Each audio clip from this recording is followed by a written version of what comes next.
নওয়াজ আহমেদের যে মাজারটা আসলে তালা বন্ধ, কেন বন্ধ আসলে সেটা একটা বড় রহস্য।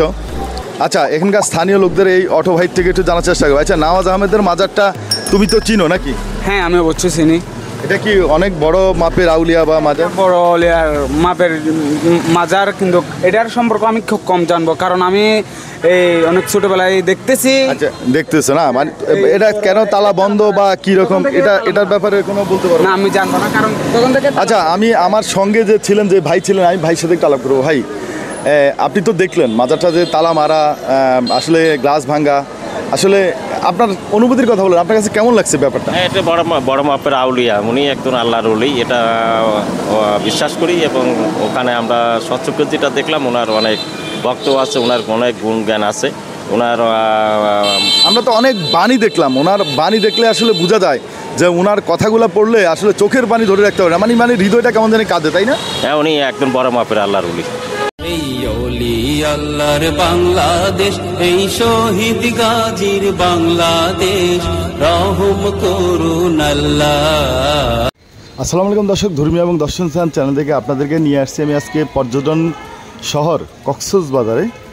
আসলে কক্সবাজারে মানুষ ঘুরতে আসে, সমুদ্র সৈকতে বেড়াতে আসে, আর সমুদ্র সৈকতের কারণে কক্সবাজারে যে বিভিন্ন ধর্মীয় স্থান আছে এগুলো মানুষ আসলে মানে ভুলেই যাচ্ছে।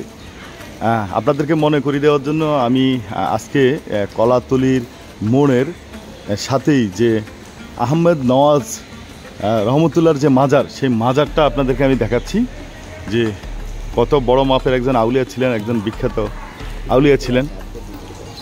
তো ওনার এই মাজারটা দেখানোর যে ইচ্ছাটা আজকে পূরণ হলো। তবে আমি ভিডিওর শুরুতেই বলি যে আসলে ওনার মাজারে দোনো পাশেই তালামারা, আর তালামারা হওয়ার কারণে আসলে আমি জানি না, যে মনে হচ্ছে যে কয়েক মাস ওই তালা খোলা হয়নি। আমি একটু আপনাদেরকে দেখাই, ভিতরে ঢুকে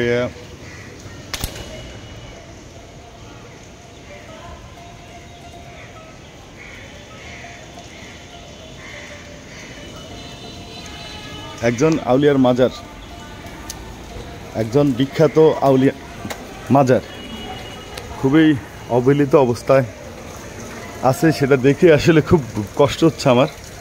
এখানে কোনো দর্শনার্থী নাই, এখানে কোনো মানুষের আনাগোনা নাই, খেদমতের কেউ নাই, সেটা একটা রহস্যজনক। আমি আপনাদেরকে ওনার কিছু কথা একটু দেখাই।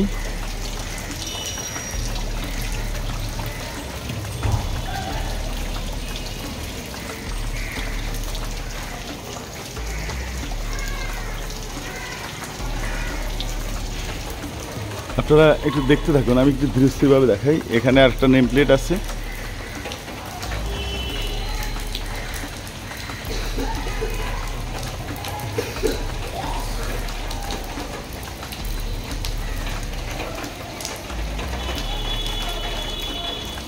আমি যখন এখানে আসছি আসলে আপনাদেরকে দেখাচ্ছি, তখন অনেক বৃষ্টি হচ্ছে, বৃষ্টির মধ্যেই আমি আসলে ভিডিওটা করতেছি।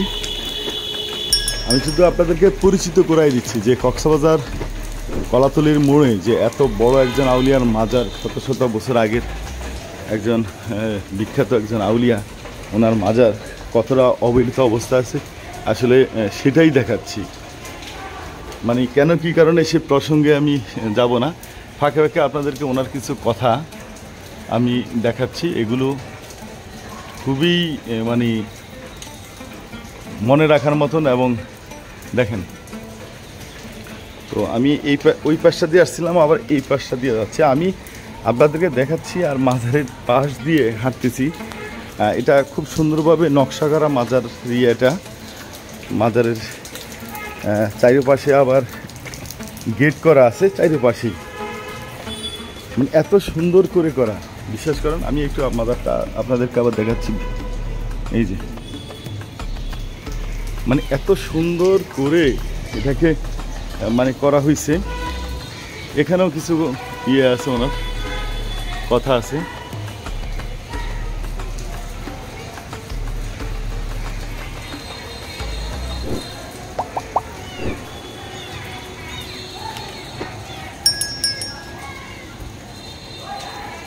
দর্শক, আপনাদের কাছে আসলে ওনার এই মাজারের অবস্থা দেখে মানে কেমন লাগলো এটা অবশ্যই কমেন্ট করে জানাবেন। আমি এই পাশে দেখাচ্ছি ওনার যে মাজার শরীফের যে ওয়াকফ এস্টেটের যে ভবন, কোনো লোকজন নাই, কেউ নাই, এটাও একদম অবহেলিত অবস্থায় আছে।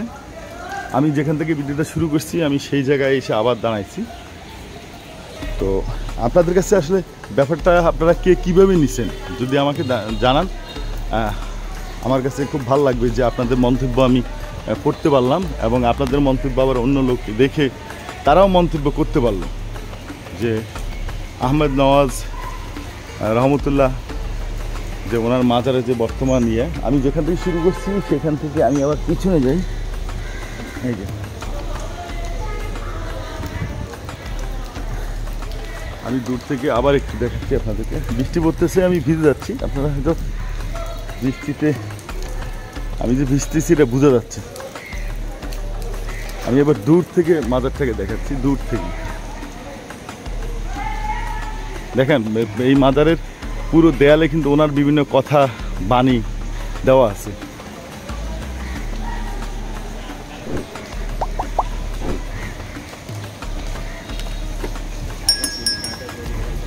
ওনার কিছু কথা আমি এই গেট থেকে দেখানো শুরু করছিলাম, সেই গেটে আবার আসছি। দর্শক, আসলে এখানে কোনো লোকজন নাই, কোনো দর্শনার্থী নাই, এখানে খেদমততে কোনো লোক নাই, দায়িত্বরত কোনো লোক নাই। আসলে সেই জন্য আপনাদেরকে আমি ওনার বিভিন্ন কারামত আধ্যাত্মিকতা শোনাতে পারিনি। সেই কারণে আমি শুধু ওনার বাণীগুলা আপনাদেরকে দেখাচ্ছি, ওনার লেখা কথাগুলা দেখাচ্ছি। এগুলো একটু এই পাশটা আপনাদেরকে দেখানো হয়নি, আমি আবার দেখাই।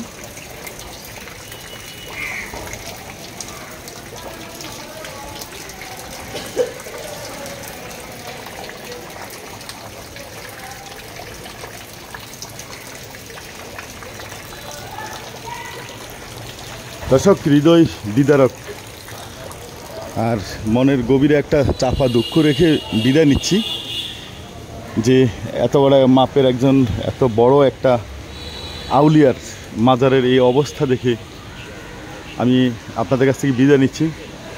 আপনারা আমাকে কমেন্ট করে জানাবেন আর দোয়া করবেন যেন আসলে কোনো না কোনো সহৃদয়বান লোক এই মাজারটার পরিচর্যা করে। তো আজকে এই পর্যন্ত, ভালো থাকেন, সুস্থ থাকেন, ইমানের সহিত থাকেন। আমি বিদায় নিচ্ছি কক্সবাজার কলাতুলি থেকে। আসসালামু আলাইকুম।